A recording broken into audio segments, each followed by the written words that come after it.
Hi friends, నేను మీ సాయి ప్రసన్నని. ఈరోజు నేను మరి ఒక ఇంట్రెస్టింగ్ వీడియోతో మీ ముందుకు వచ్చానండి. అదేంటంటే మనం జనరల్గా చాణక్యుని నీతి సూత్రాలు అందరికీ తెలిసే ఉంటుంది కదండి. ఆయన చెప్పిన నీతి సూత్రాల్లో మనం ఈరోజు కుటుంబం ఆనందంగా ఉండాలంటే ఏం చేయాలి, కుటుంబం ఆనందంగా ఉండాలంటే కొన్ని చిట్కాలు అయితే ఉన్నాయండి. సో ఆ చిట్కాల గురించి అయితే మనం తెలుసుకుందాము.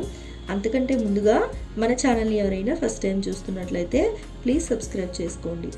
ఆచార్య చాణక్యుడు తన చాణక్య నీతిలో అనేక విషయాలను చెప్పాడు. కుటుంబం సంతోషంగా ఉండాలంటే కొన్ని చిట్కాలను తెలిపారు. అవేంటో ఇప్పుడు తెలుసుకుందాము. కుటుంబం అంతా ఆనందంతో నిండి ఉంటే బాగుంటుంది. ఒక్కోసారి సుఖాన్ని, ఒక్కోసారి దుఃఖాన్ని అనుభవించాల్సి కూడా వస్తుంది. కష్టాలు మనల్ని వెంటాడితే వీటన్నిటిపై విజయం సాధించేందుకు ముందుకు అడుగు వేయాలి. చాణక్యుడి ప్రకారం కుటుంబం సంతోషంగా ఉండాలంటే పిల్లలు తెలివిగా ఉండాలి. పిల్లలు బుద్ధిమంతులైతే తల్లిదండ్రులకి ఇబ్బంది ఉండదు. పిల్లలు నిర్ణయాలు తీసుకోవడంలో కుటుంబానికి సహాయం చేస్తారు. అన్ని పనులను బాధ్యతాయుతంగా నిర్వహిస్తారు. కష్టపడి పని చేయండి, డబ్బు ఆదా చేసుకోండి. చాణక్యుడి ప్రకారం మనం కష్టపడి పనిచేసినప్పుడు మన కుటుంబంలో సంపద శ్రేయస్సు పెరుగుతుంది. ఆర్థిక సమస్యలు లేని ఇల్లు సహజంగానే ఆనందంతో నిండి ఉంటుంది. ఇంట్లో లక్ష్మీదేవి ఉంటే భయం ఉండదు.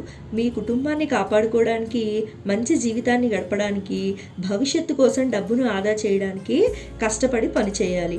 అలాగే ఆతిథ్యం కూడా ముఖ్యమే. ఆచార్య చాణక్యులు ఆతిథ్యం ప్రాముఖ్యత గురించి మాట్లాడారు. మనం చేసే ఆతిథ్యం అత్యాశతో చేయకూడదు, భక్తి ప్రేమతో చేయాలి. ఇలా చేస్తే దేవుడు మనల్ని ఆశీర్వదిస్తాడు. దీంతో కుటుంబంలో ఆనందం, శ్రేయస్సు పెరుగుతాయి. అలాగే మానవత్వం ఉండాలి. చాణక్యుడు కరుణా ప్రాముఖ్యతను పేర్కొన్నాడు. మానవత్వం కూడా చాలా ముఖ్యం. ఎవరైతే ఇతరుల పట్ల కనికరం, మానవత్వం చూపిస్తారో వారి కుటుంబం సంతోషంగా ఉంటుంది.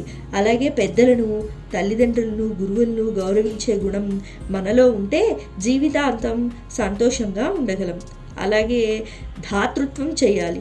చాణక్యుడి ప్రకారం మనిషి జీవితంలో ధాతృత్వం చాలా ముఖ్యమైనది.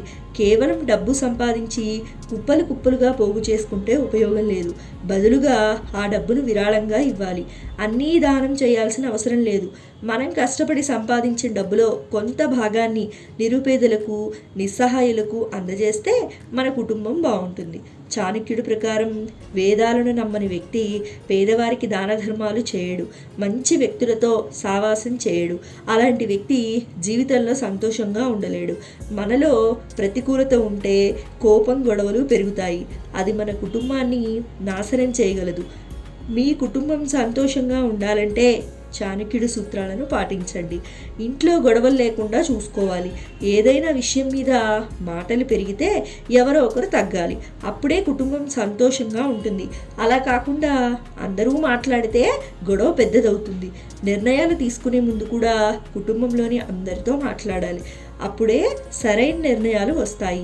అంతేకాకుండా కుటుంబంలోని అందరూ సంతోషపడతారు.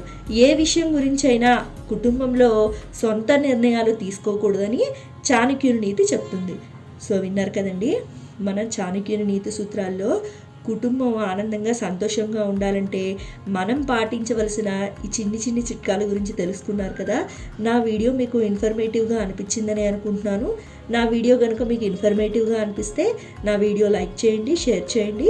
కొత్త వాళ్ళు మన ఛానల్ చూస్తున్నట్లయితే ప్లీజ్ సబ్స్క్రైబ్ చేసుకోండి. మరి ఒక ఇంట్రెస్టింగ్ వీడియోతో నెక్స్ట్ వీడియోలో కలుద్దాం. Thanks for watching.